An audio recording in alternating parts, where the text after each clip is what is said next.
Welcome back नाज़रीन। निहाल साहब, सियासी तौर आप आइसोलेट हो गए, आपके पास पूरे पाकिस्तान में कोई इत्तेहादी नहीं, आप सोलो फ्लाइट करते हैं कि हम ही हैं, वो 2/3 वाली मेजॉरिटी मिलेगी। इसी तरह आपने जहन बना के एहतजाज की तरफ जा रहे हैं। मीर साहब, आपकी ये राय है, मगर हम समझते हैं कि हम उसूल की सियासत करते हैं। इनकी पार्टी की अपनी फ़िलॉसफी है, अपनी मैकेनिज़्म है, हमारी अपनी फ़िलॉसफी है, अपनी मैकेनिज़्म है। ये एक नारे के तौर पे तो कहा जा सकता है कि आप आइसोलेटेड, एक लफ्ज़ है, बड़ा खूबसूरत लगता है कभी कभी, मगर जिन दोस्तों से और जो इनके बारात में चल रहे हैं, जो बाराती, इनको पता है कि कैसे बाराती चल रहे हैं। अगर ये सही वजारतें ना देना तो वो बाराती जो है 1 मिनट में किसी और के बारात में घुस जाते हैं। तो हमें ऐसे दोस्त नहीं चाहिए जो पीठ पे खंजर मारे और 11th आवर पे हमें छोड़ जाए, और हमें ऐसे भी दोस्त नहीं चाहिए जो सियासी मामलात को ना समझे, सिर्फ कुर्सी के मामलात को समझे। मैं वो समझता कि वो लोग, हमने इनको तनहा नहीं होने दिया। हम इनके साथ 3.5 साल रहे, हमने ये बर्दाश्त किया कि हम फ्रेंडली अपोजिशन है। हमने इक़्तिदार की बात नहीं की, हमने चेयर की बात नहीं की, हमने बंदरबाट, हमने 15 वजारतें इनको कहा रखें, आप अपने किसी और को दोस्त को दे दें। मगर अब जो इनके साथ मिलके चल रहे हैं, हम नवा हम ख्याल, और जो रिकन्सिलिएशन है, वो उनके अपने तकाजे हैं। तो मैं ये समझता हूं कि ऐसे रिकन्सिलिएशन से अल्लाह बाज रखे जिससे पाकिस्तान के लोग तनहा हो जाएं, हम आइसोलेटेड पाकिस्तानी लोगों के साथ। सही, मैं आपसे एक चीज पूछूंगा, जब पीपल्स पार्टी नून लीग से कोई इत्तेहाद करती है तो वो तो जमहूरियत के लिए बेहतर है। अगर एमक्यूएम से इत्तेहाद है, क्या वो जमहूरियत के लिए बेहतर नहीं? क्या काफ लीग से अगर इत्तेहाद होता है वो जमहूरियत के लिए? कौन से असूल, किस तरह के असूल? काफ लीग को तो आपने भी बुलाया, जमहूरियत की बात करते हैं। नहीं, मैं आपको एक बात बताऊं, ये आप जो बात करें, काफ लीग को हमने नहीं बुलाया। जहां तक एमक्यूएम का है, एमक्यूएम का ये बेहतर समझते हैं कि एमक्यूएम और इनकी क्या अंडरस्टैंडिंग है, they are better to answer that. जहां तक काफ लीग की बात है, हमने तो इनके साथ 3.5 साल बहुत अच्छे रवाबित रखे हैं और हमने इनको वजारतें दी, और हम आज भी चाहते हैं कि ये अपनी टेन्योर पूरी करें। हम आज भी चाहते हैं कि पाकिस्तान में सिविल जो सोसाइटी है वो ऊपर है। हम आज भी चाहते हैं कि हम मिलजुल करके आगे चलें, बगैर चेयर के भी हम साथ दे सकते हैं। अगर हमें नजर आए कि ये गवर्नमेंट अच्छा काम कर रही है तो हम आपको बता रहे हैं कि हम बगैर तनख्वाह के इनके साथ करेंगे। बिल्कुल, हम जो कह रहे हैं हम असूली सियासत करें, असूल के ऊपर इनका स्टांस है। पीपल्स पार्टी की गवर्नमेंट है, प्राइम रेस्पॉन्सिबिलिटी आपकी, आप असूलों से हट गए।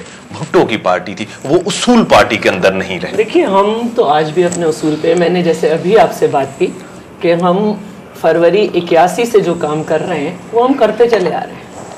आज भी अगर हम मुस्लिम लीग क्यों, जो बची खुची रह गई, जिसको उनका कातिल छोड़ के चला गया, जिसने उन्हें टिश्यू करके इस्तेमाल करके फेंक दिया, अगर 48 जुड़वा बच्चे इन्होंने भी तो उठाए उसमें से, हमने तो उनसे डायलॉग किया है, और जब उनसे किया है तो उसी वक्त एमक्यूएम से भी किया, मुस्लिम लीग नवाज से भी किया, और हमने बात की। अगर हम फिर इन्हें छोड़ देते हैं, हमें अपने यहाँ के मुल्क की सियासत पता है, फिर ये किसी डिक्टेटर के साथ बन जाते हैं, तो हमें अब इस्टेब्लिशमेंट को, अब कौन सी गारंटी है कि अभी नहीं जाएंगे? देखिए, फिलहाल तो हमने रोकना है ना, बजट पास कराना है बस। नहीं, बजट मसला आमियत में भी वही, जमहूरियत में भी वही। जी बिल्कुल, लेकिन अब जैसे जैसे वक्त गुजर रहा है, लोगों को बड़ा सबका क्लियर चेहरा नजर आ रहा है, और हम अपने स्मार्ट प्लेइंग से लोगों को ये बताते जा रहे हैं कि देखिए हम किस तरह सिस्टम को बचा रहे हैं। हम सिस्टम बचा रहे हैं, हमें मालूम है कि हमें सिस्टम बचाना है। अगर हमने एक दफा डेमोक्रेसी को जो है डीरेल कर दिया तो फिर हम बहुत पीछे चले जाएंगे। देखें, इस वक्त जो हमारे मुल्क की सूरत हाल है, अब हर आदमी मुंह खोल के कह रहा है कि मुशर्रफ के दौर में क्या हो गया, क्या नहीं हुआ। क्या हम फिर एक दफा इस तरह से कर ले?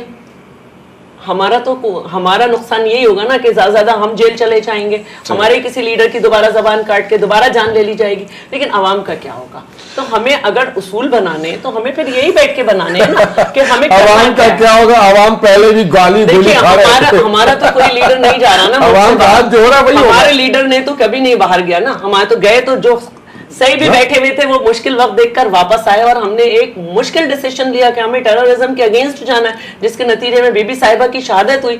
और जब से हम मुस्तकिल ये कर रहे हैं, हमारे साथ हम अपने करीब तर एएनपी को समझते हैं, जिस तरह एएनपी हमारे साथ चल रही है, जिस तरह से, तो हम तो चाहते हैं कि देखिए रिकंसिलिएशन मर्जर नहीं है कि आपकी पार्टी से कोई मर्ज हो गया। आप मिनिमम एजेंडा पे जो है ना, मोस्टली 1 पॉइंट एजेंडा, इस पे आप रिकंसिलेशन करते हैं कि हम उनसे डेमोक्रेसी पे कर रहे हैं।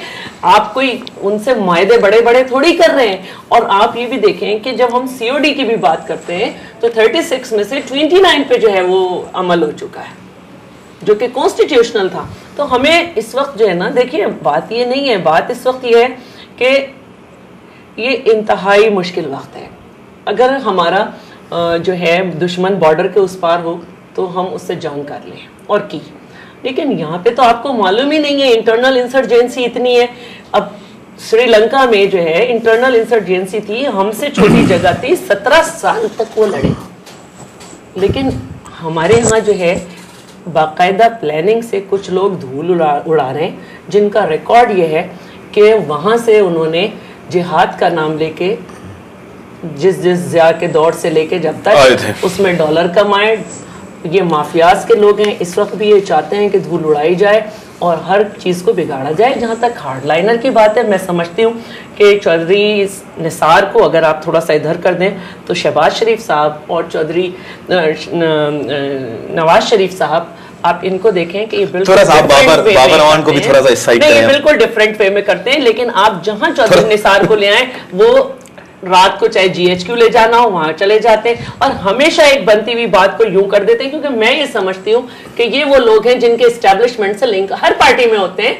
लेकिन इधर जो मामला हमें बिगड़ते नजर आते हैं वो इस वजह से कि यहाँ हमें जमात इस्लामी के लोग नजर आते हैं, यहाँ हमें मुख्तलिफ वो पार्टीज के लोग नजर आते हैं कि जो बुग़्ज़े माविया में भुट्टो दुश्मनी में यहाँ है और वो ये बिगाड़ रहे होते हैं। वरना मैं समझती हूँ कि शहबाज शरीफ साहब और नवाज शरीफ साहब, आज भी मीटिंग हो रही है, आज भी कुछ पॉजिटिव होगा, लेकिन 4 दिन बाद जहां चौधरी निसार एंटर होंगे जनरल इफ्तिखार के भाई, वहां पे मसले कर देंगे। आप एक तो बात करते हैं कि रात को मुलाकातें, दिन में आप तनकीद करते हैं एजेंसीज के ऊपर, आर्मी के ऊपर, उनके किरदार के ऊपर, आपका क्लियर स्टांस नहीं। एक तो ये चीज, दूसरी जैसे मैडम ने कहा कि अगर चौधरी निसार को आप साइड करते हैं तो मसला हल होता है, लेकिन मैंने इनसे ये भी कहा अगर बाबर अवान को भी साइड पे करें तो मसला बहुत सा हल हो जाएंगे।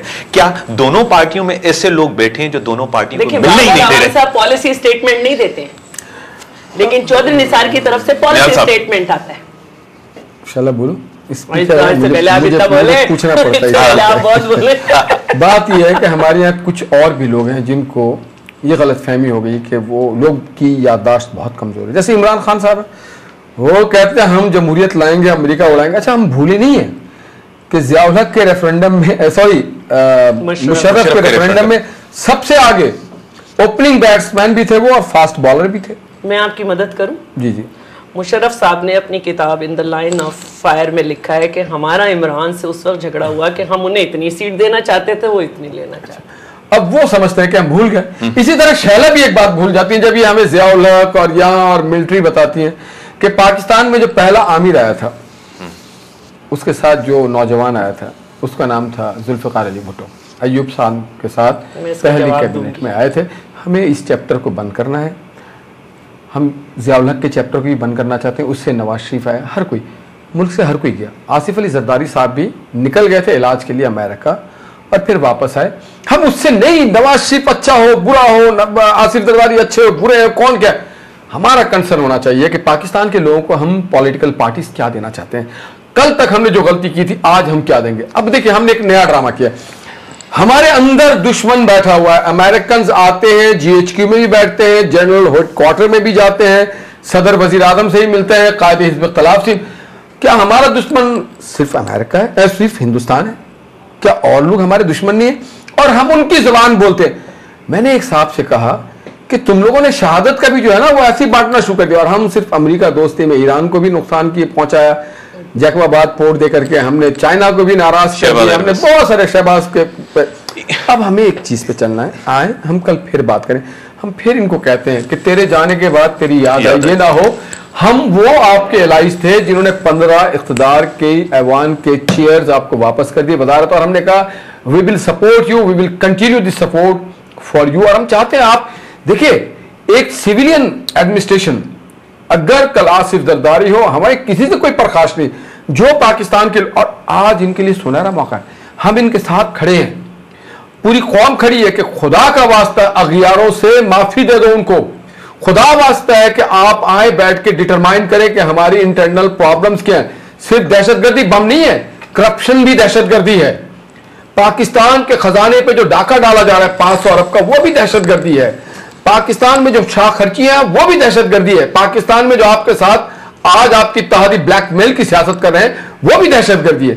हम इन सारी चीजों को हटा के अवाम के आगे सुरखरू हो जाएं और एक ट्रांसपेरेंट, और ये है कि सलाहियत इनके अंदर भी है, सलाहियत हमारे उन लोगों के पास भी है। लेकिन क्या दोनों में जो सलाहियत है, आपने कुछ अवाम को कुछ दिया है? 60% सूबे पे आप हुकूमत कर रहे हैं। बिल्कुल हमने दिया है। हमारे सूबे में कोई स्कैम नहीं है, कोई स्कैंडल नहीं है। हमने जो आप एक बता दे, क्या NICL में हमारे किसी वफाकी वजीर का नाम आया? वफाकी वजीर आपका है ही नहीं। सुन तो लेना, NICL में वजीर आजम के घर घूम रहा है खेल। आप NICL को ले लें, रेंटल पावर प्रोजेक्ट को ले लें, मैं ये नहीं कह रहा हूं कि आसिफ अली जरदारी से मिलवा, मगर उनके इर्द गिर्द तो जाल बुन दिया गया है। वो क्या कर रहा है आप देखें जी, कोई ट्रांसपेरेंसी नहीं है। लोग ऐसे काम कर रहे हैं, भुट्टो के नाम को बेच रहे हैं, उसको बेचते चले जा रहे हैं, भुट्टो की फिलॉसफी से गद्दारी कर रहे हैं। रोटी कपड़ा और मकान का नारा दिया गया था अमेरिका के साथ। उसी जुल्फकार अली भुट्टो ने कहा था कि मैं 1000 साल जंग करूंगा घास खा के। आज पीपल्स पार्टी के दौर में जो इनके एम्बेसडर जो अमेरिकन नजरात हैं, हुसैन हक्कानी साहब जो हमारे भी दोस्त हैं, उनकी बात और उनके मामलात देख करके हम हैरान रह जाते हैं, दंग रह जाते हैं। वो वॉइसरॉय बने हुए हैं। ब्रेक का टाइम, नाज़रीन ब्रेक जो टाइम थी, ब्रेक खां पोइ ईंदासीं पुछंदासीं जेकी करप्शन आहे, करप्शन त हर दौर में रही आहे, करप्शन हाणे भी आहे, करप्शन न थियणु घुरिजे, घटि थियणु हुजे। पंजाब जे अंदरि जेको मसलो आहे, इशू आहे, उतां जी जेकी करप्शन आहे, उते जेके करोड़ रुपया ख़र्च कया विया आहिनि रोडनि ते, रायवंड जे रोडनि ते, इहो बि ज़हन में अचे। तनूर स्कीम भी तव्हांजे साम्हूं आहे, दानिश स्कूल भी तव्हांजे साम्हूं आहे। जेकॾहिं सिंध जे अंदरि असां अचूं था त सिंध में भी लॉ एंड ऑर्डर जी सिचुएशन बहितर न आहे। राति जो तव्हां हितों खोड़ी सखर ताईं सफ़र कोन था करे सघो। माण्हू पंहिंजा ॿार लोड़नि था, माण्हू बेरोज़गार घुमी करे ख़ुदकुशियूं कनि था। ब्रेक खां पोइ इन ते जवाब वठूं था।